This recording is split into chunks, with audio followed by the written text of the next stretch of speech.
The patrician families had always considered themselves the only ones qualified to hold the office of consul in the ancient Roman Republic. Meanwhile, the plebeians, the people, had for centuries demanded to be allowed to qualify to hold that office. In this video, I look at how the patricians sabotaged the first two plebeian consuls and succeeded at making it seem like the plebeians as a class of people were naturally incapable of exercising sovereign power. I welcome you to my YouTube channel where I explore ancient texts. The ancient texts I explore in this channel are those that have been around for thousands of years.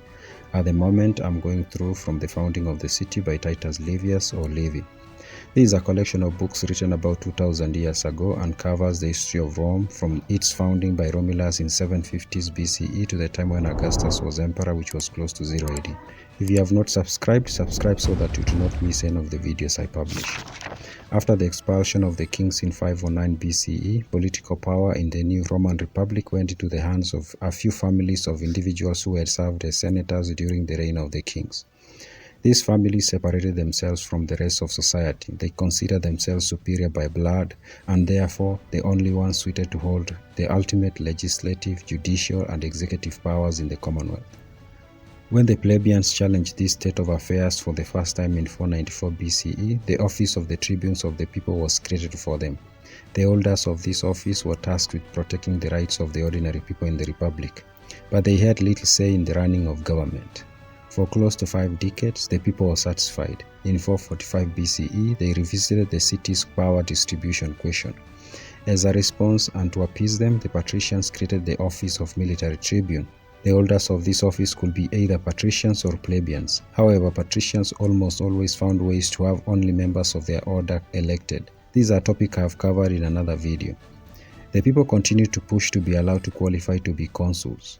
Finally, in 364 BCE, Lucius Sextius was elected as the first consul from the plebeian class. When this happened, the patricians were keen not to allow him to shine in the office. Indeed, when it was apparent that a plebeian would be elected consul, the patricians took some powers from the office and transferred them to newly created offices of praetorship and the curule aedileship. Livy writes, "This year will be noteworthy for the first consulship held by a plebeian and also for two new magistracies, the praetorship and the curule aedileship. These offices the patricians created in their own interest as an equivalent for their concession of one consulship to the plebeians, who bestowed it on Lucius Sextius, the man who had secured it for them. The patricians secured the praetorship for Spurius Furius, the son of old Camillus, and the two aedileships for Gnaeus Quintius Capitolinus and Cornelius Scipio, members of their own order.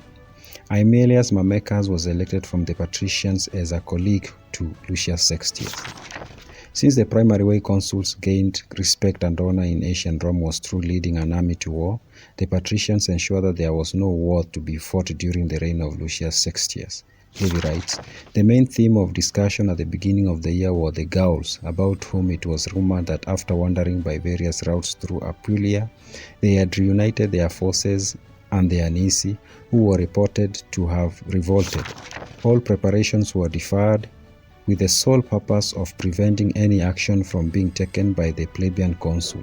Everything was quiet and silent in the city, as though a suspension of all business had been proclaimed." Meanwhile, Livy tells us that the tribunes of the people were not happy with how the patrician class treated the plebeian consul. In particular, they raised concern about the behavior of the praetor. Livy writes, "The plebeians did not silently submit to the procedure of nobility in appropriating to themselves 3 patrician magistrates, sitting in curule chairs and clothed in the praetexta like consuls, as set off against one plebeian consul, the praetor even administering justice as though he was a colleague of the consuls and elected under the same auspices." The following year, Lucius Genusius, a second consul from the plebeian class, was elected. During his reign, war against the Anisi had to be fought. Genusius led an army into that expedition. Livy writes, "The people in a crowded assembly voted war.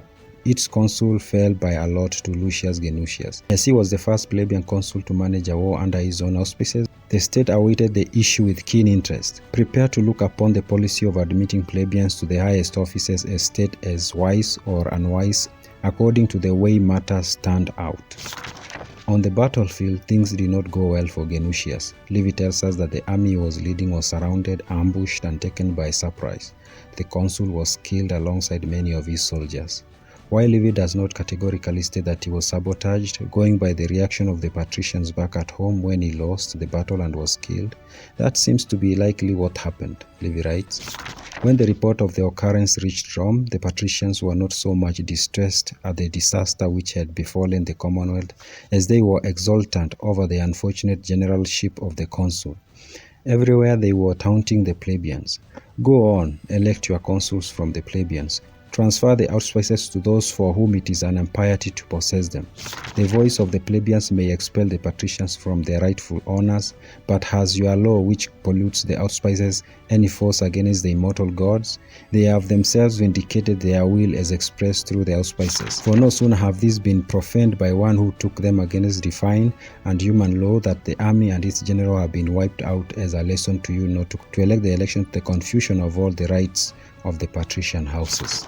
Quintius Avilius Ahala was appointed dictator and led the Romans in the war with the Anisi. If you found this video interesting, take a moment to strike the like button. I also welcome your comment. See you in the next video.